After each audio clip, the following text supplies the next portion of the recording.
Hi, and welcome to a special Flashback Friday How to Play with Salomé. I'm Salomé Martinez.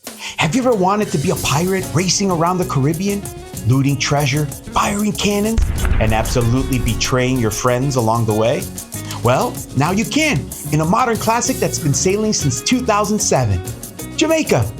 In this swashbuckling game for 2 to 6 players that takes about 30 to 60 minutes, and designed by Bruno Catala, Malcolm Brack, and Sebastian Pauchon, and published by Space Cowboys, you'll command your own ship of pirates as you race around the island of Jamaica, collecting gold, managing resources, and battling rival crews for treasure. Do you think you can become the richest pirate before anyone else makes it back to Port Royal? Well, there's only one way to find out. Come grab a seat with me at the table and I'll teach you how to play Jamaica.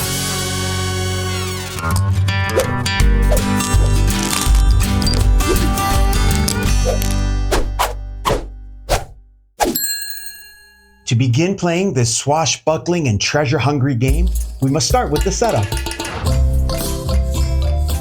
First, place the main board in the middle of the table within reach of all the players. This shows the full island of Jamaica and the entire racetrack you'll be sailing around. Now, each player grabs a ship in their color and places it on Port Royal, which is both the start and finish of the race. Think of it as the pirate version of a starting line, except everyone has cannons. Next, take the 9 treasure tokens and place one on every pirate lair, those skull-shaped rocks scattered around the map. These mark hidden treasures waiting to be discovered by whoever gets there first and survives the trip.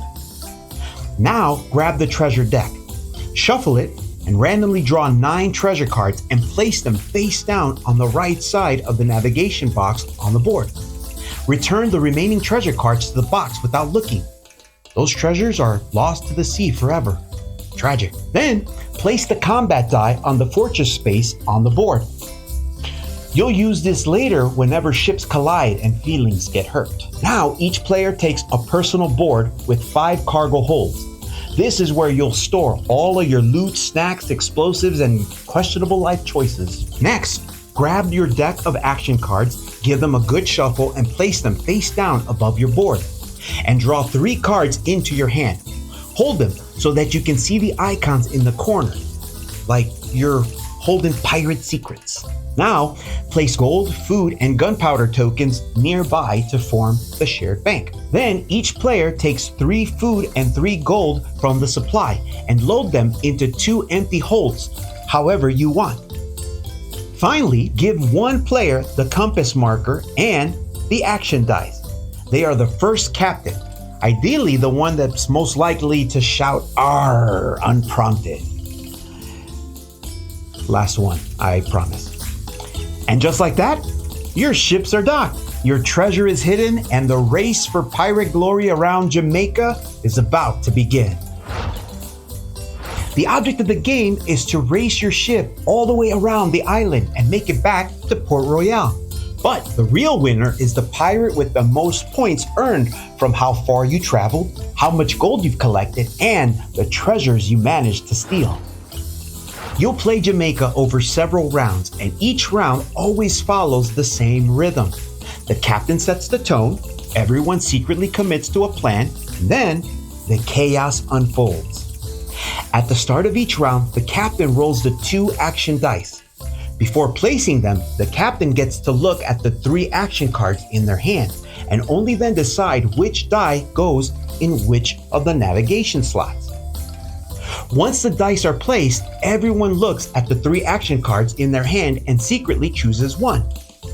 You place it face down in front of you, and once everyone has committed, the captain reveals their card first. Now, the round truly begins. Every action card has 2 actions, a morning action on the left and an evening action on the right. You must always fully resolve your morning action before moving on to your evening action. You can't mix them, you can't delay them, and you can't use resources from your second action to help pay for the first. The captain performs both actions first, then the next player clockwise goes next, then the next, and so on until everyone has taken their turn. And those actions fall into 2 big categories. Loading, represented by gold, food and gunpowder icons, and movement represented by red and green arrows. Let's start with loading. When you load, you take resources from the bank and place them into your cargo holds. If the die shows a 6 and you load gold, well, you take 6 gold tokens and place them into one empty hold. Same thing for food and gunpowder. Each hold can only contain one type of resource, and you can never split a load across multiple holds. If you don't have an empty hold available, you must empty one entire hold to make room, returning all of those tokens to the bank. And you're never allowed to empty a hold that contains the same resource you're currently loading. If all your holds already contain the resource you're trying to load, well, the action is just simply ignored, which is the game's way of politely saying you've packed poorly. When you move your ship forward or backward around the island by exactly the number shown on the die. Some spaces are free, but most spaces have a cost.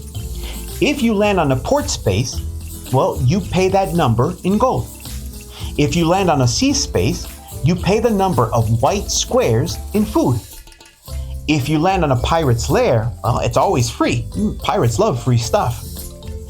You only ever pay the cost of a space once when your ship lands on it. And if you land on a pirate lair that still has a treasure token, you remove it and immediately draw a treasure card.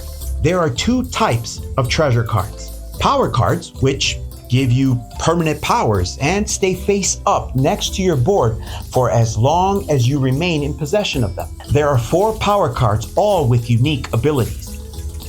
You have Morgan's Map, which lets you hold 4 action cards instead of 3. Saran's Saber, which lets you re-roll your combat die or force your opponent to re-roll theirs. The second roll must be accepted, and you can't add gunpowder to a re-roll.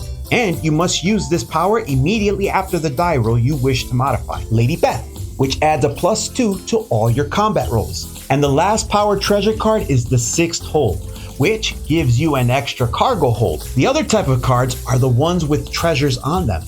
These stay face down and are only revealed at the end of the game. Some treasure cards are worth points, and others are cursed and will absolutely ruin your mood. If you end your movement on a space with another player, you immediately start a battle, and you're the attacker. No battles can ever happen in Port Royale. And if several ships are on the same space, you choose only one opponent to fight. The attacker goes first. Spend any amount of gunpowder you want. Roll the combat die and add the results to the gunpowder you spent to get your attack number. Then your opponent does the same.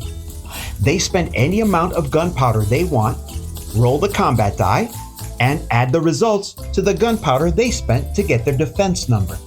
Whoever has the higher total wins. If there's a tie, well, nothing happens. You're safe to continue sailing the high seas. But if either player rolls a star symbol, well, the battle ends instantly. If the attacker rolls it, well, they win immediately and the defender doesn't even get to respond. If the defender rolls it, they win automatically no matter what the attacker rolls. And if you roll the star, you do not get back the gunpowder you spent. You can also use the Saran's Saber power to force your opponent to re-roll a star. The winner of the combat then chooses one of 3 rewards. Steal the contents of one of their opponent's cargo holds, steal 1 treasure card, whether it's face up or face down. You can never look at the contents of a hidden treasure card before stealing it from another player. If you steal the 6th hold, you also steal everything inside it, or give their opponent a cursed treasure card. Basically, no one leaves combat emotionally intact. If you ever land on a space and don't have enough food or gold to pay the cost, you suffer a shortage. To resolve a shortage, first you pay as much as you can, then you roll the shortage die. If you roll a 2 or a 4, you move backward to the next port space. If you roll a 6 or 8, you move backward to the next sea space. If you roll a 10, well, you move backward to the next pirate lair. And if you roll the star symbol, you stay exactly where you are. When moving backward due to a shortage roll, You may still trigger combat, but you never pay the cost of the new space. A shortage can never push you back past Port Royale. And if you reach a fort while moving backward, you get to choose which path to take. Once everyone has taken both actions, you draw back up to 3 cards in your hand. If your draw pile ever runs out, you shuffle your discard pile to create a new one. Then the compass passes to the player on the left, making them the new captain. And just like that, another round begins. Same dice, new lies, fewer friendships.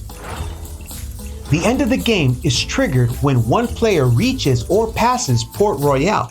At that point, you finish the current round so everyone gets the same number of turns. Then it's time to score. First, you look at the space where your ship ended and take the white number printed on that space. That's your base score for how far you made it around the island. And if your ship ended on the space marked -5 or anywhere before that, well, you immediately subtract 5 points from your total. Next, you count all the gold in your cargo holds and add that to your score. Then you reveal all of your treasure cards and apply their values. Some will give you bonus points and some might subtract points if they're cursed. Once everyone has added everything up, the pirate with the highest total score wins the game. And if there's ever a tie, the player who made it farthest around the island wins. If it's still tied after that, then congratulations! You share the victory and rule the seas together. And that's how you play Jamaica. I'm Salomé Martinez, and I want to thank you for plundering, firing cannons, and stealing treasure with me at the table. And I hope you get to race your friends and start ridiculous battles and become the richest pirate at your own table. Until our next Friday How to Play, remember to learn, play games, and always have fun. Adios.